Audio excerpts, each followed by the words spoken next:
So good morning. You're listening to Power Talks with Melody and Beth. And in the morning where talk is real, truth is in the talk, and there is power in truth. And we believe the truth will set you free in Power Talks. And Melody is not with us today. I said Melody and Beth Ann, and it is Melody and Beth Ann, but Melody had a meeting to go to, so you're stuck with me. You're stuck with me. We had talked last week, and Melody said, you know, that's a Rasmussen poll, and the one that is most reliable is the one nobody can pronounce, which is Quinnipiac. So the Quinnipiac poll came out yesterday, and I thought I would share that with you as we get started here.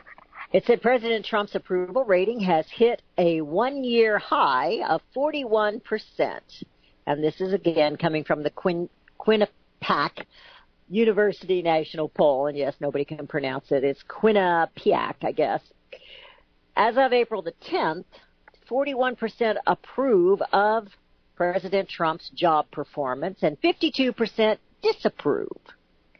The last time Trump's approval rating topped 40% was in the poll released in March of 2017 when asked to rate Trump on issues.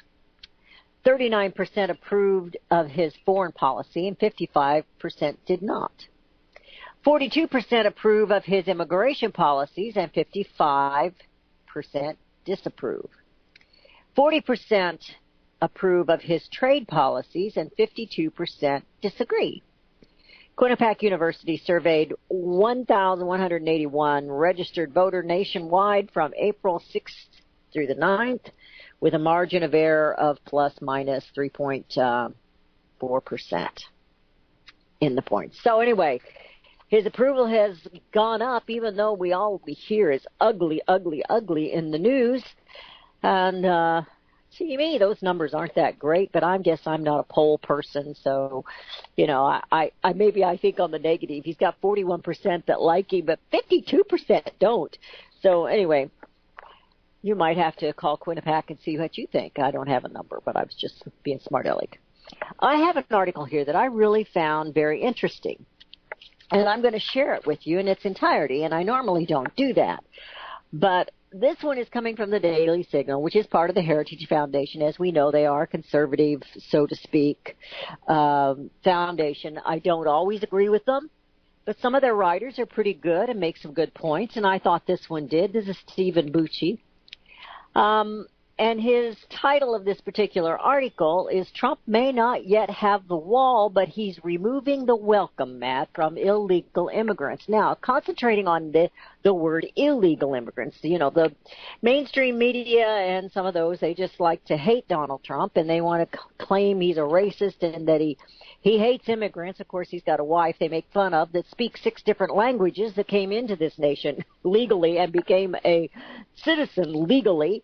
And yet those that claim that he hates immigrants seem to hate his wife. So let me share this with you from Stephen Bucci. It says, President Donald Trump continues to confound. He just confounds the critics. The same pundits who went crazy when he first opposed a wall on the southern border now rail against him for being a failure because he has not achieved that border wall. But beyond the political theater and the tweets, when one considers what President Trump has actually done, there is a little bit of a surprise. The wall may not be there, but neither is the welcome mat to illegal immigrants that President Barack Obama had put out. That's progress. He says, I'm the grandson of 4 immigrants to America. I grew up in a community in suburban New York City that was made up of nearly all immigrant-related families. There were Italian, Irish, Pole, East European Jews, and it was nearly 60 years ago, even a smattering of Hispanics and Africans. Every one of them, he says, came to America legally. Many took a great deal of time and effort to do it, but they played by the rules, and that's what made America so different from pretty much every one of their respective old countries. Namely, things followed the rules. In regard to immigration today, the principle has broken down.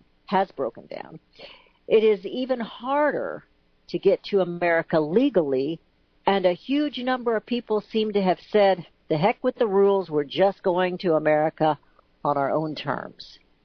And he says this has to stop. It doesn't matter whether it's the activist group, People Without Borders, or a family who wants to better their life and currently available to them in the old country, not currently available to them. The rampant and flagrant rule breaking has to stop. And it appears that President Trump is determined to do just that. The welcome mat for immigrants is certainly still out, but the one for illegal immigrants is gone. The recent actions the administration has taken after transforming Trump's campaign promises into policy. It has canceled the absurd catch-and-release policy that essentially forces law enforcement to ignore the breaking of federal immigration statutes. If you get caught, you are no longer getting a hall pass to stay in America until you get a hearing, which you never show up to. Trump is also shoring up our overworked Border Patrol agents with National Guard troops at the border, as both of his predecessors did.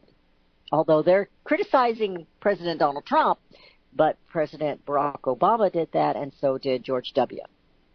This will both free up more agents to apprehend illegal immigrants and provide them with better intelligence and surveillance, logistics, and overall coverage of the border. In short, fewer people will be getting into the U.S. legally, and everyone that is caught will go back. The administration is also ramping up internal enforcement.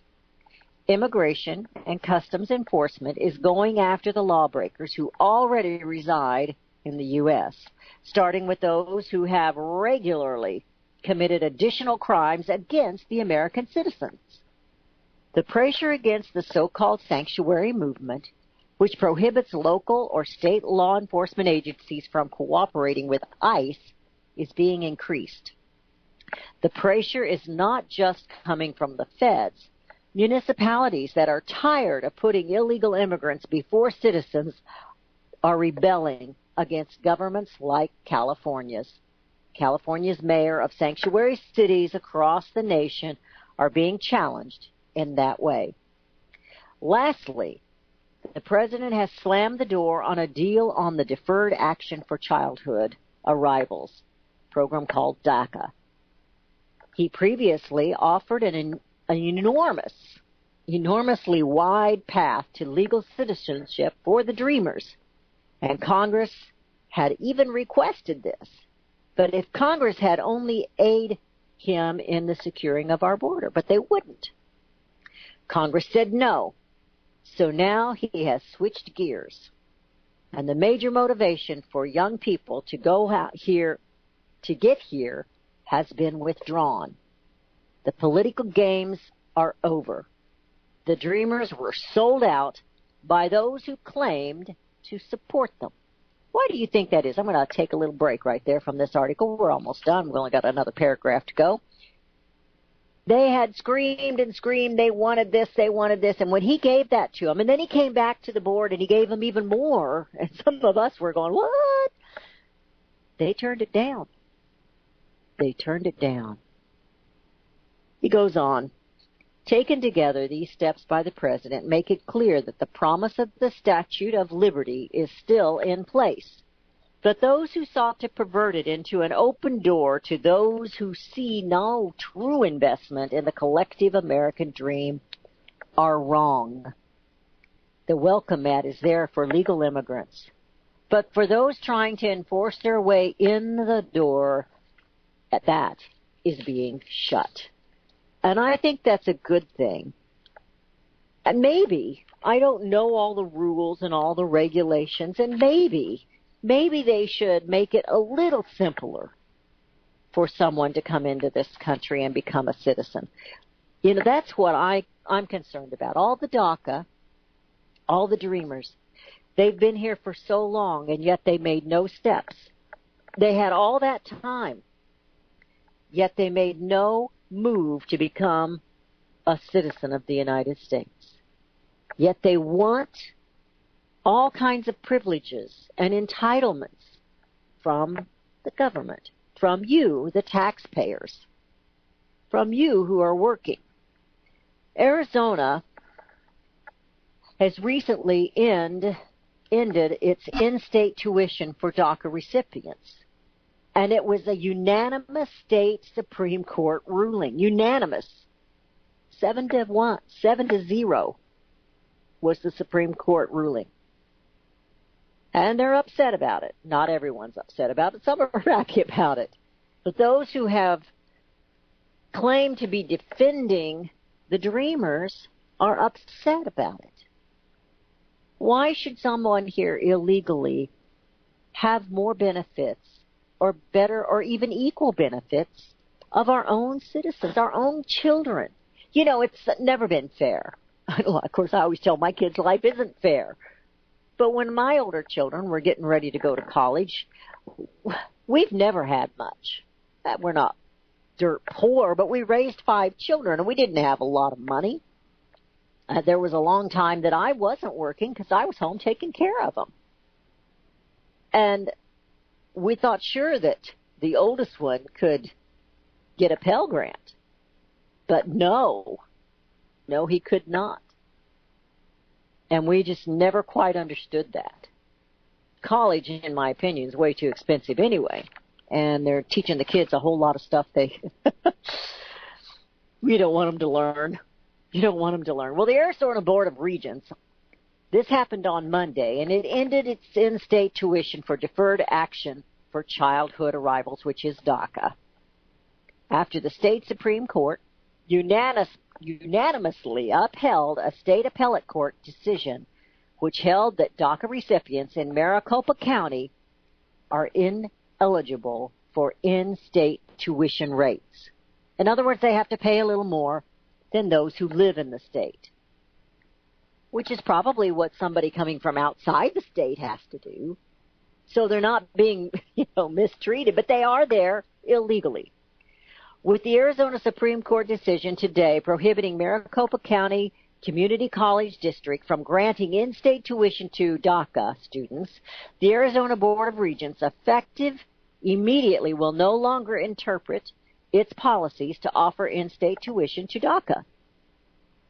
Last June, the board announced that until a decision was reached by the Supreme Court in the state of Arizona versus Maricopa County Community College District case, it would interpret its policies to allow eligible DACA students to pay in-state tuition. Ridenour added that he felt the state's unanimous 7-0 Supreme Court's decision is a setback for DACA students, and the board is hoping that Congress will establish a lawful status and presence of DACA recipients. DACA was to be temporary, even by the president who started it. It was to be temporary. It wasn't to go on forever. Something was supposed to be done. These citizens, well, they're non-citizens, these immigrants were supposed to take care of things because they were here illegally, but they chose not to do that. We're going into a break. Your calls are welcome at 717-300-1218. That's 717-300-1218. You're listening to Power Talks, and we will be right back. Hear it first on FirstAmendmentRadio.com and FirstAmendmentRadio.net. Gold and silver is tremendously undervalued. Global demand vastly exceeds mine supply by more than 60% annually. There is little in the financial world more certain than a coming explosion in the prices of gold and silver. The U.S. dollar continues to lose value and respect as the world's reserve currency. Our nation faces challenges on many fronts, and a day doesn't pass without another economist bringing forth warnings of impending economic calamity. There has never been a better time than right now to acquire physical gold and silver. Discount Gold and Silver Trading was founded on the principles of truth and honesty. We believe in providing a quality product, quality service, and most importantly, competitive pricing. We provide all forms of precious metals, including American gold, silver, platinum, and rare investment and circulated coins. Silver bars, rounds, and 90% silver bags are on hand for the silver investor. Gold self-directed IRAs are available. Call Discount Gold and Silver Trading at 1-800-375-4188. Toll free, that's 1-800-375-4188. Visit crosstheborder.org, C-R-O-S-S, crosstheborder.org, to get your print, EPUB, or PDF version of Nicholas Arthur's new book titled When the Third Temple is Built. That's crosstheborder.org. When it comes to prophecy today, much of the evangelical Christian world has their eyes on Israel, waiting and watching to see when the third temple will begin to be built. The plans are drawn. The Jewish people are eager. Most evangelical Christians today believe that the rapture will happen before the third temple is built. Hi, I'm Michael Eugene. I was taught that Daniel's 70th week was in the future. Is that really what the Bible teaches? Have we searched the Scriptures and found this to be true? Why is it so important for a reestablished Israel to build a third temple in Jerusalem? Is it necessary to build a temple on the same location already occupied by the Dome of the Rock? Is it necessary for sacrifices to take place in the temple on Temple Mount? Is there really a rapture followed by 7 years of tribulation? What is the New Testament temple? Can we identify history and prophecy? Who is the first beast in Revelation chapter 13? Who are the 7 kings in Revelation 17? I have asked all these questions, and I have found Nicholas Arthur's new book, When the Third Temple is Built, answers all these questions and more using Scripture to interpret Scripture. The Bible says that no prophecy of Scripture is of any private interpretation. Nicholas shows us in his new book, When the Third Temple is Built, how the Bible interprets prophecy and not man's private interpretation. Visit crosstheborder.org, C-R-O-S-S, crosstheborder.org, to get your print, EPUB, or PDF version of Nicholas Arthur's new book titled When the Third Temple is Built. That's crosstheborder.org. Years ahead of the dominant media, FirstAmendmentRadio.com and FirstAmendmentRadio.net. And we have returned. You're listening to Power Talks with Melody and Beth Ann, minus Melody this morning, so I apologize for that. She had a meeting to go to. I bet she's getting coffee and donuts. I have some coffee, though. No donuts. Well, I think this is a big step in Arizona, and I'm not sure what you think of it, but I don't believe that those who do not live in the state, whether you're an illegal DACA student or an out-of-state student, the students that live in-state should receive the lesser tuition first. So anyway, that's my opinion for all it's worth. I know the Attorney General, Mark Brunovich, he's about time someone held the state's colleges and universities that were providing in-state tuition rates to DACA recipients accountable. He says, we make this country unique and great is because the rule of law means something. What makes this country great is the rule of law. But we have seen that fail over and over and over again, and especially in the last, 2 decades, maybe more. Look what's going on with the president. And I want to say something. Whether you like President Donald Trump or not, what's going on is wrong. And if you were someone who did vote for Donald Trump, this attack on him is really an attack on you. The powers that be, the arrogant ones, the elite, you can call them deep state if you want to. I call them Congress. They don't think you're smart enough. And they don't want you taking away their game. They're getting wealthy while we struggle to make ends meet. And then they want to tell you you can't put a garden in your backyard, or you can't do this, or you can't do that. And I saw today, I thought I had the article in front of me, but I don't have it right here, where, praise the Lord, Senator no, not senator, I'm sorry, Representative Paul Ryan says he's not going to run for re-election. Woohoo! I'm pretty happy about that. I was upset with Wisconsin for giving him back to us. He has done nothing to support this president or you, because he has fought him tooth and toenail. This omnibus bill that went through this last time was a mess. And just more proof that they do not and will not represent the American people. I got a big kick out of some of the news last night. I was actually working on some accounting, but I was watching the news at the same time. And I kind of got a big kick out of it because Lou Dobbs, I said yesterday, and I kind of get on to Hannity because he's always talking about the other news shows, and I guess I'm just as bad. But Lou Dobbs was saying, that the pundit, and this article I read earlier today, they just don't get it. It confuses them because Trump will work. When he trusts his instinct, usually something goes right. When he listens to some of those around him, like, go ahead and sign the omnibus bill, something goes wrong. And he's still pretty upset about signing that omnibus bill. But everybody was aggravated him over the tariffs. And I do have a caller. Hang on, Neil. Just hang on a second. But China now has decided they're going to renew the pledges to open economy and cut the tariffs. So they're ready to come to the table and let's talk. Let's ease the tensions. Let's get back into the talking mode and let's talk. Why do you think that is? We're going to go to Neil. I know he's talking about something else. Neil, good morning. You got sunshine today, don't you? Well, a little bit. It's like getting overcast now. It looks like it's going to rain, but it's not. They're not predicting any. But the sun was nice and bright this morning, but now it's gone behind the clouds. So wind is supposed to pick up, though. Yeah. Yeah, they said it's going to be nice and warm the rest of the week until we hit the weekend, then we get back to freezing weather again.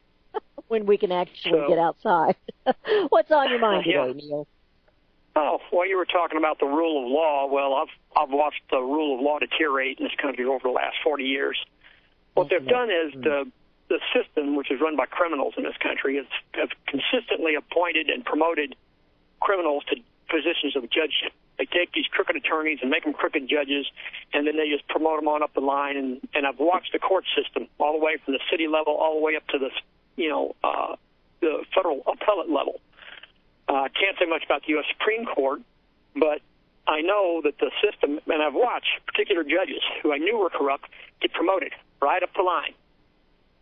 People are just flat-out criminals. And the definition of criminal is, somebody who violates somebody else's rights is a criminal. And I've watched these judges do it now for 40 years.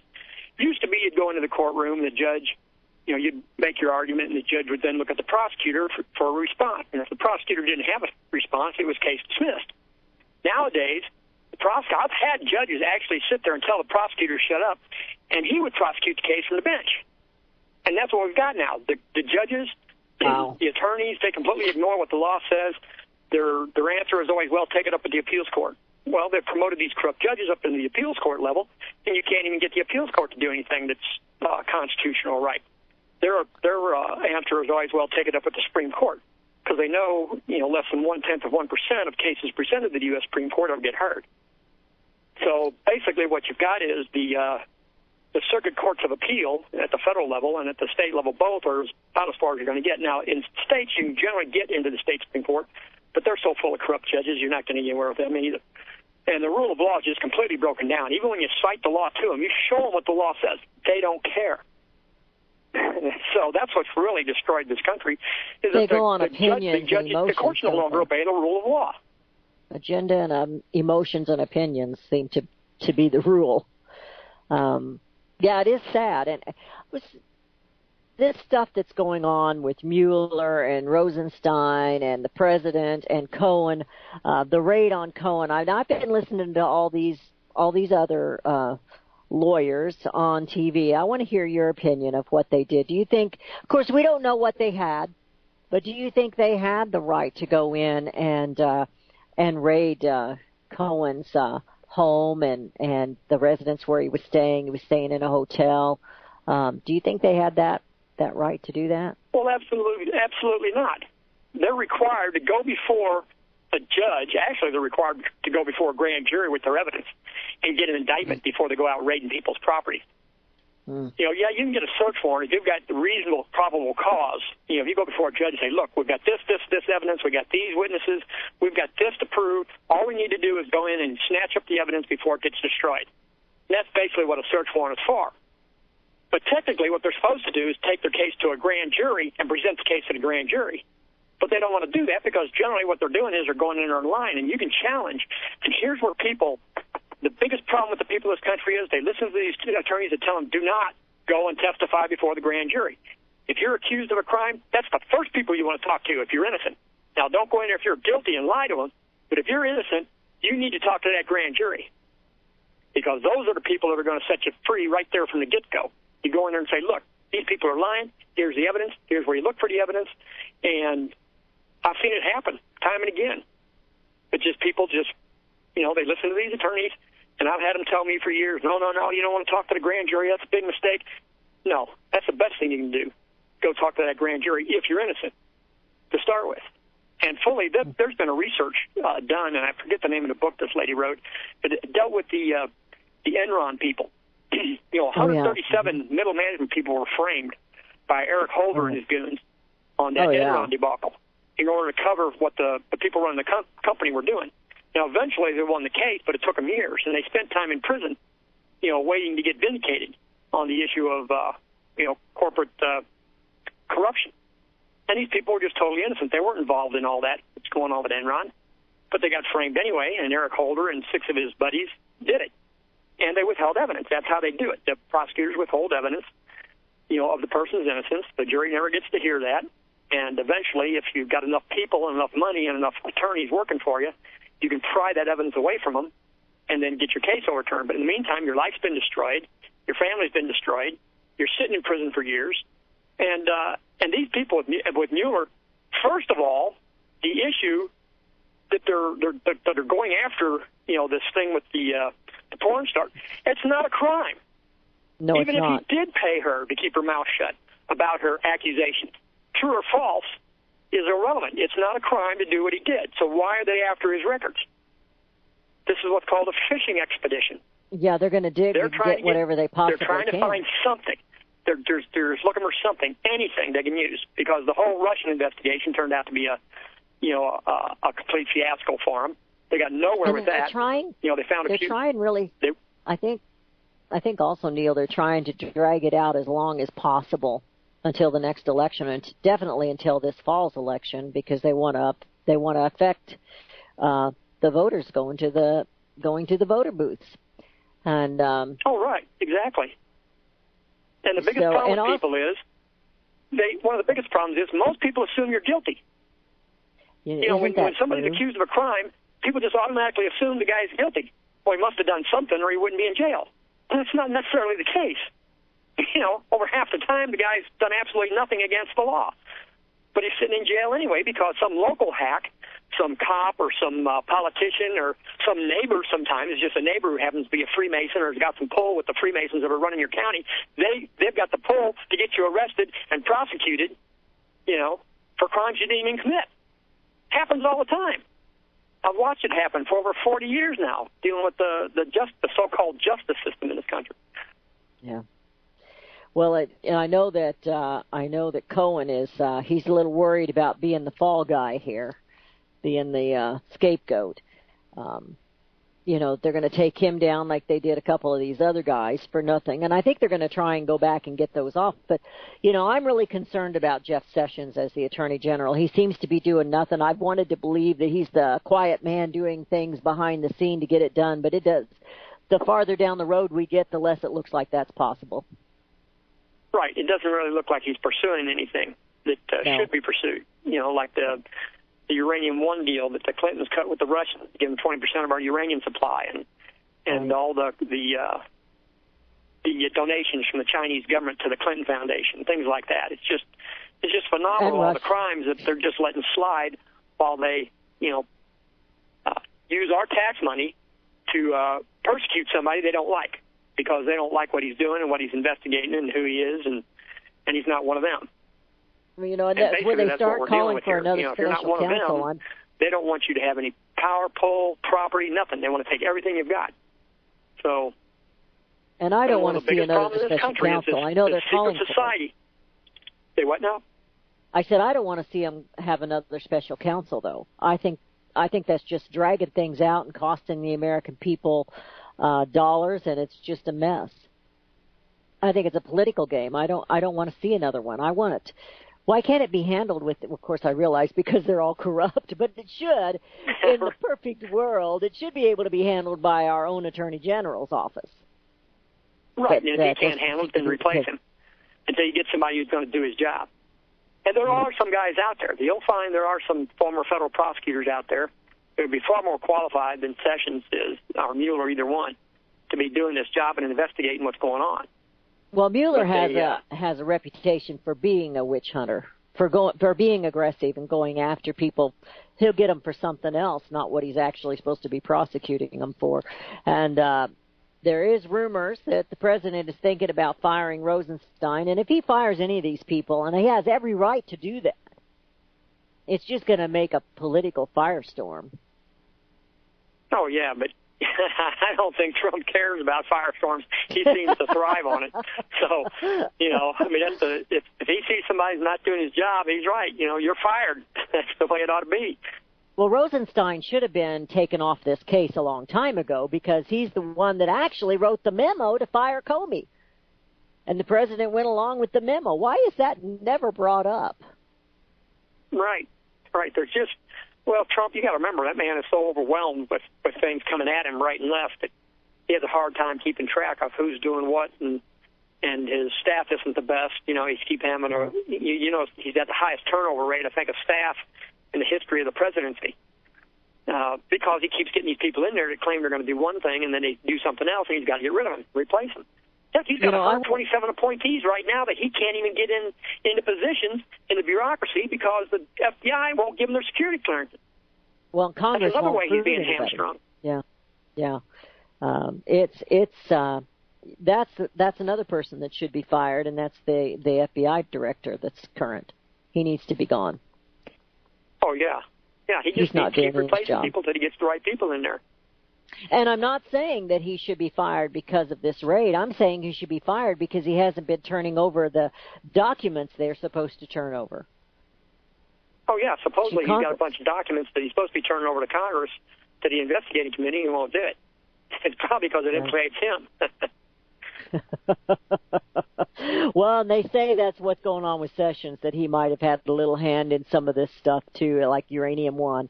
I imagine there's an awful lot of them had their little fingers in the till, and that's really discouraging, even though we know they're all crooks. It's discouraging to think that it's as widespread as it is. But I've said a long time ago that that's why they all hated candidate Donald Trump, whenever he first decided to run.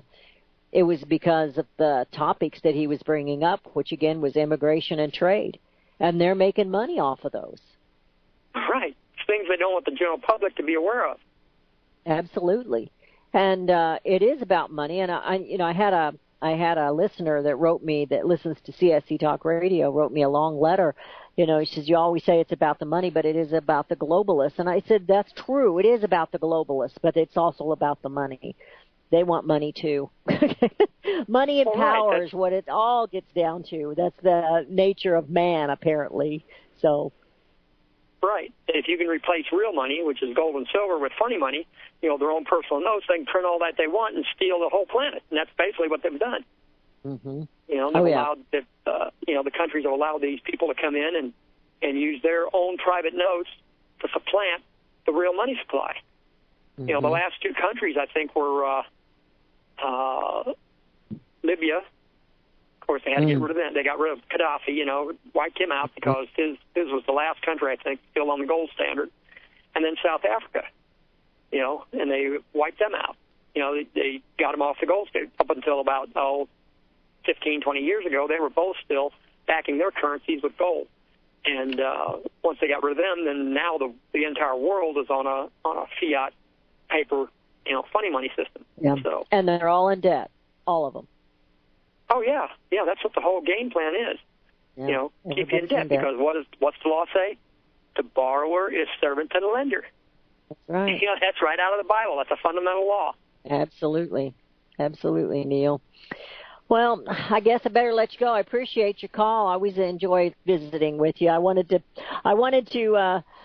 tweak your ear just a little bit and get your opinion on this raid, Mueller and all that, Rosenstein. I kind of wanted to get your opinion on that. I appreciate it. All completely unconstitutional.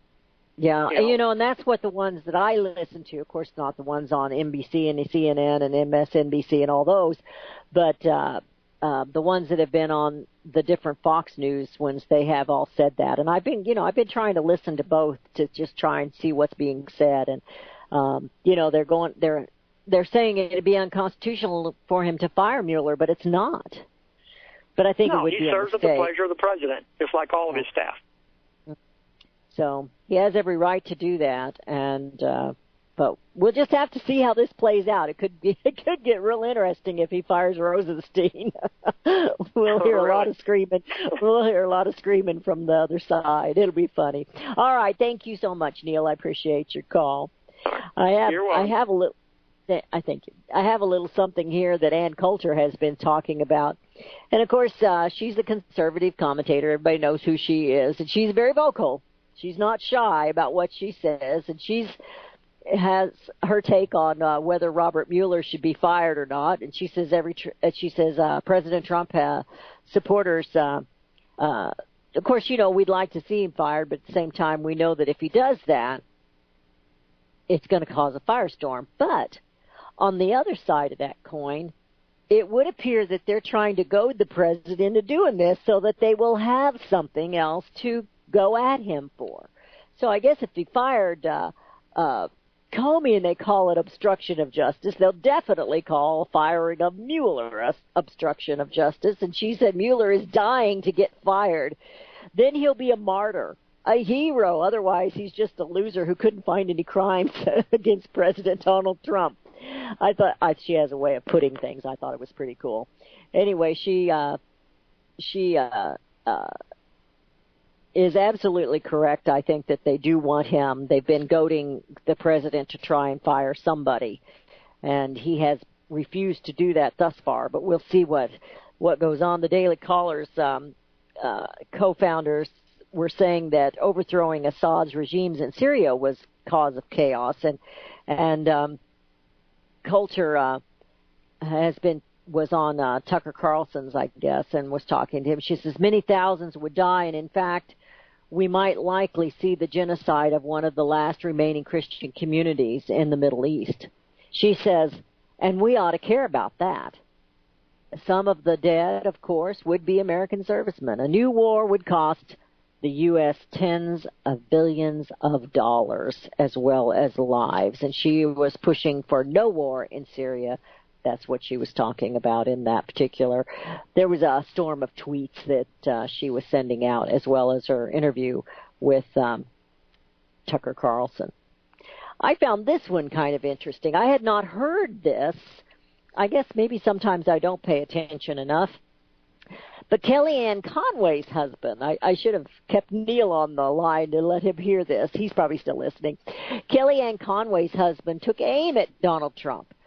He said that the Mueller and them had every right, the FBI had every right to go in and storm this guy's place and Cohen's place. It says George Conway, who is the husband of Kellyanne, the White House counselor, took aim at President Donald Trump yesterday with tweets that mocked his statement over the FBI raiding of the office of his personal lawyer, Michael Cohen. After Trump sent out a tweet that said attorney-client privilege is dead, Conway tweeted a link to Justice Department guidelines for prosecutors about searches of premise of subject attorneys. It says there are occasions, he says, when effective law enforcement may require the issuance of a search warrant for the premises of an attorney who is subject of an investigation and who also is or may be engaged in the practice of law on behalf of clients. But it was kind of like what Neil said. They really have to have something. They can't just it's not just probable cause.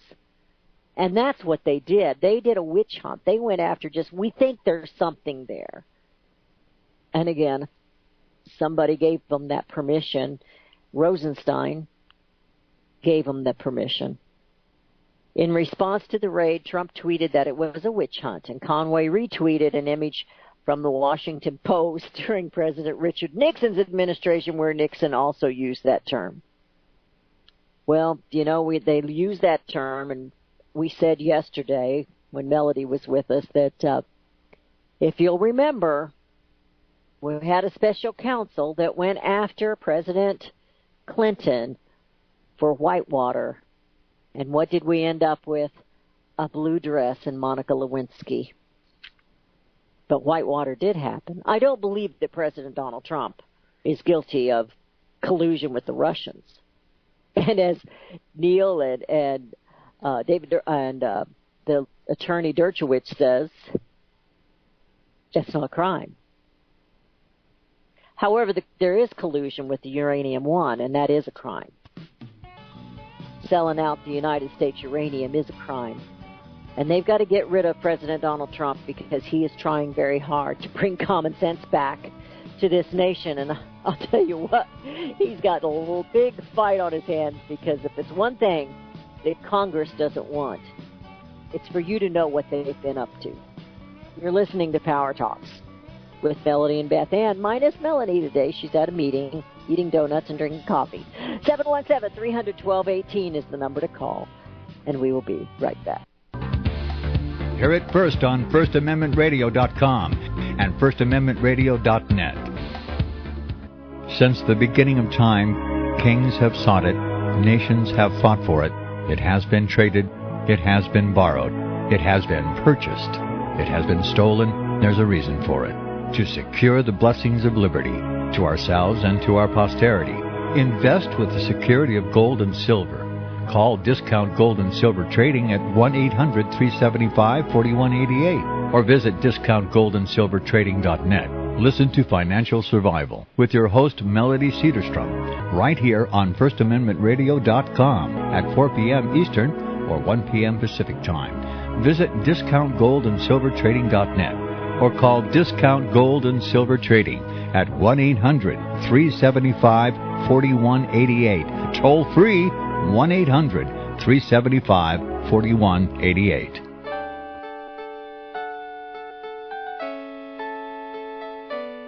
The program you are listening to is 100% sponsored by you, the listener, on this First Amendment Rights Media channel. You will notice that there are few commercials on this radio network. There's a good reason for that. Corporate advertising dollars come with strings that limit program content. So without your help, these programs cannot continue on internet or our several affiliates. If you benefit by the educational law programs, we ask you to give. If you are admonished or nurtured by the Bible and ministry programs, we ask you to give. If some voice a cause that you are passionate about, we ask you to give. If you believe in any of these, we ask you to support them as you would a missionary on a continual basis, as if giving a tithe for missionary radio. These programs are not commercially viable and must be supported by those faithful to the cause of truth. Look for the button to sponsor your favorite programs at our listen and schedule pages on the internet. Then, when you subscribe, we will send you the last quarterly MP3 CD of that program immediately, and continue to do so with each new quarter. We will also give you unlimited archive access to all of our programs. We're asking you to give much less than a tithe, so that you may also send support directly to a particular program host, cause, and anywhere else the Spirit may lead you. Do all to the glory of our God and Creator, for His holy nation, the only kingdom that will last forever. Thank you for listening.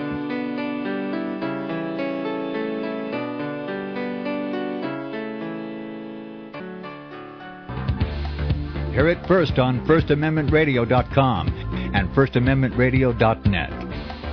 And And we have returned. You're listening to Power Talks, and with Melody, minus Melody, but with Beth. And I have an article here that I haven't heard anywhere.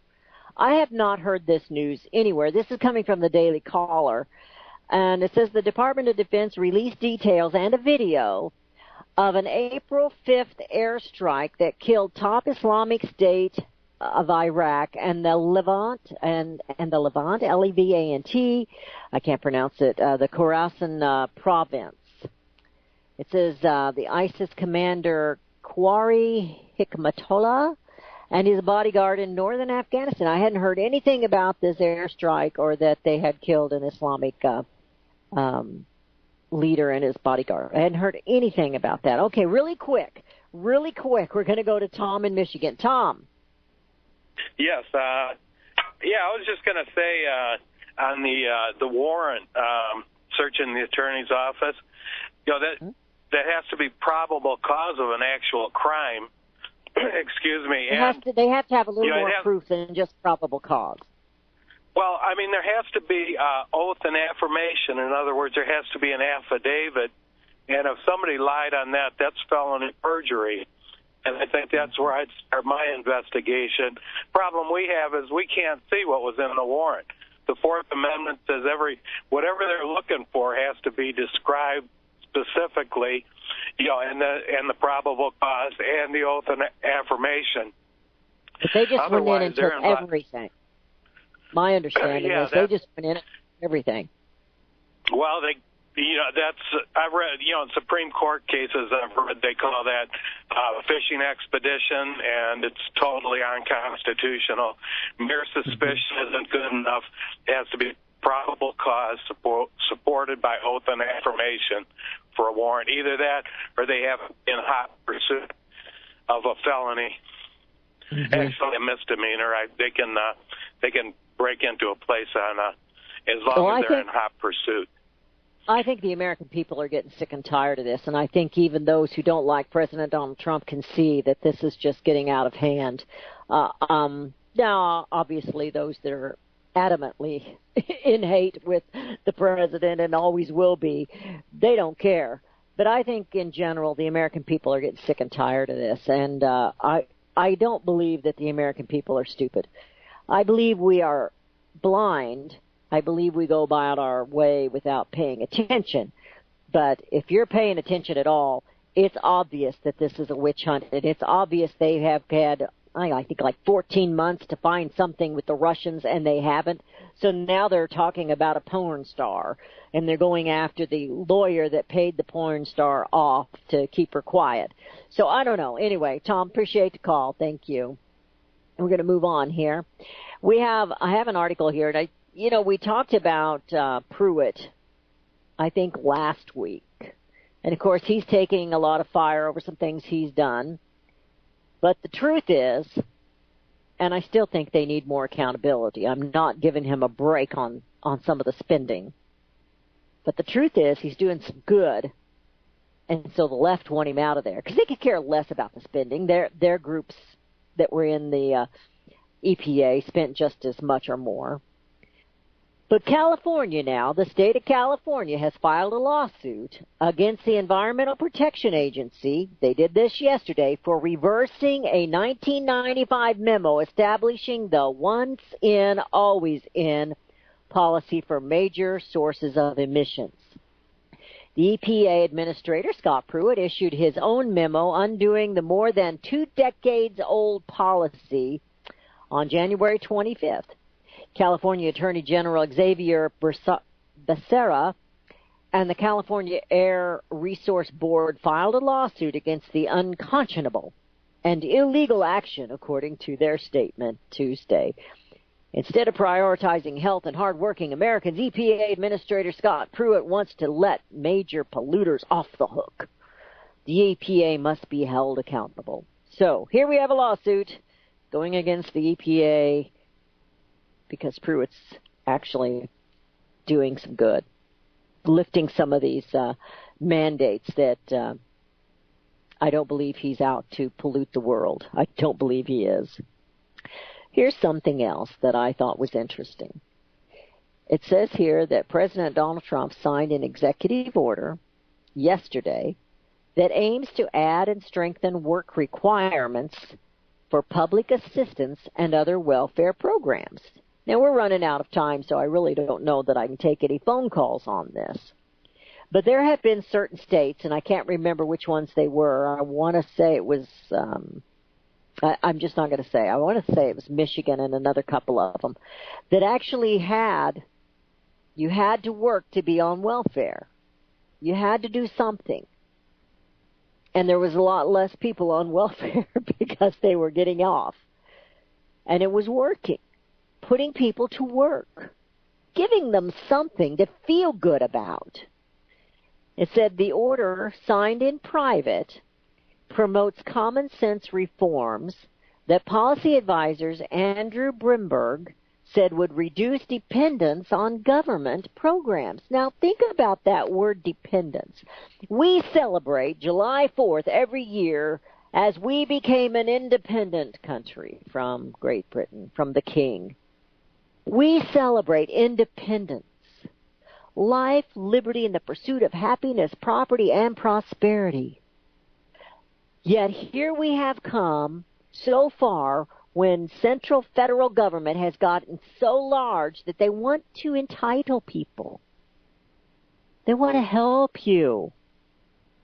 Since the war on poverty began, we've got more people in poverty. The war on drugs, and we've got more people on drugs. What's going on with that? Control. That's what's going on with that. Control.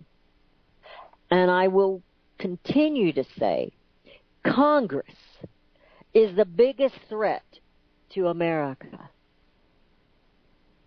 Presidents come, presidents go, and yes, we have good and bad ones, and we won't like everything the good ones do, but Congress stays, and they stay.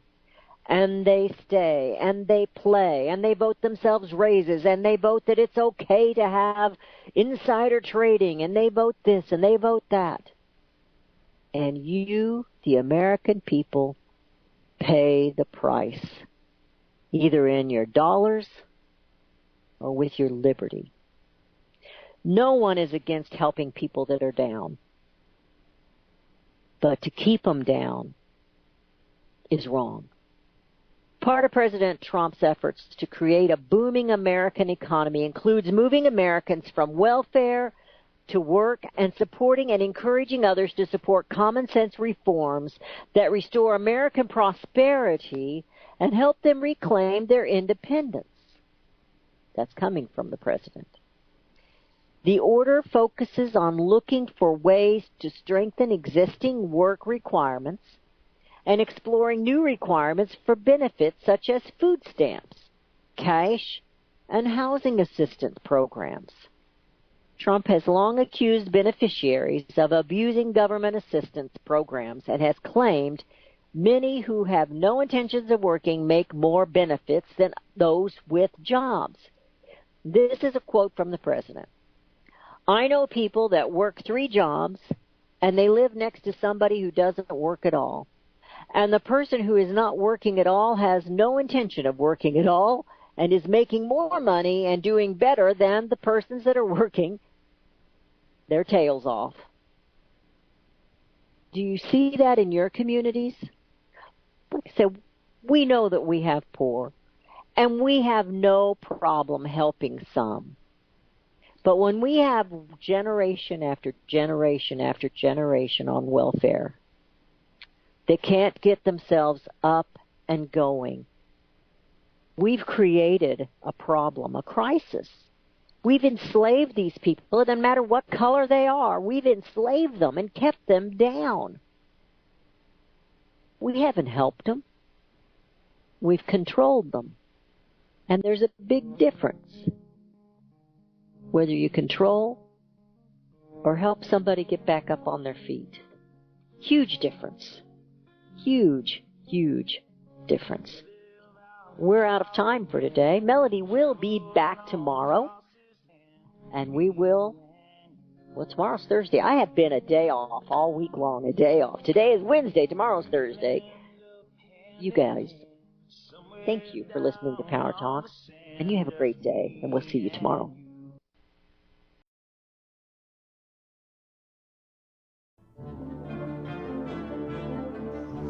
Visit crosstheborder.org, CROSS, crosstheborder.org, to get your print, EPUB, or PDF version of Nicholas Arthur's new book titled When the Third Temple is Built. That's crosstheborder.org. When it comes to prophecy today, much of the evangelical Christian world has their eyes on Israel, waiting and watching to see when the third temple will begin to be built. The plans are drawn. The Jewish people are eager. Most evangelical Christians today believe that the rapture will happen before the third temple is built. Hi, I'm Michael Eugene. I was taught that Daniel's 70th week was in the future. Is that really what the Bible teaches? Have we searched the scriptures and found this to be true? Why is it so important for a re-established Israel to build a third temple in Jerusalem? Is it necessary to build a temple on the same location already occupied by the Dome of the Rock? Is it necessary for sacrifices to take place in the temple on Temple Mount? Is there really a rapture followed by 7 years of tribulation? What is the New Testament temple? Can we identify history and prophecy?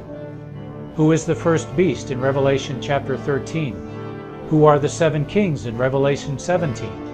I have asked all these questions, and I have found Nicholas Arthur's new book, When the Third Temple is Built, answers all these questions and more using Scripture to interpret Scripture. The Bible says that no prophecy of Scripture is of any private interpretation. Nicholas shows us in his new book, When the Third Temple is Built, how the Bible interprets prophecy and not man's private interpretation. Visit crosstheborder.org, CROSS, crosstheborder.org, to get your print, EPUB, or PDF version of Nicholas Arthur's new book titled When the Third Temple is Built. That's crosstheborder.org. The book of Revelation says, the spirit of prophecy is the testimony of Jesus Christ. This is at the very heart of FirstAmendmentRadio.com. In that spirit, we have created the Prophecy Reality News app for all of your mobile devices, streaming First Amendment Radio 24 hours a day, 7 days a week. Available for your Apple, Android device, and smartphone, absolutely free. Get the Prophecy Reality News app installed today so you can listen to First Amendment Radio wherever you are. The Prophecy Reality News app. Get it now. Since the beginning of time, kings have sought it, nations have fought for it. It has been traded, it has been borrowed, it has been purchased, it has been stolen. There's a reason for it. To secure the blessings of liberty to ourselves and to our posterity. Invest with the security of gold and silver.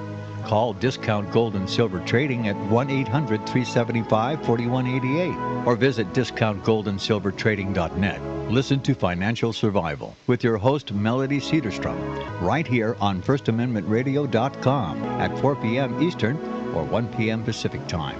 Visit discountgoldandsilvertrading.net or call Discount Gold and Silver Trading at 1-800-375-4188. Toll free 1-800-375-4188.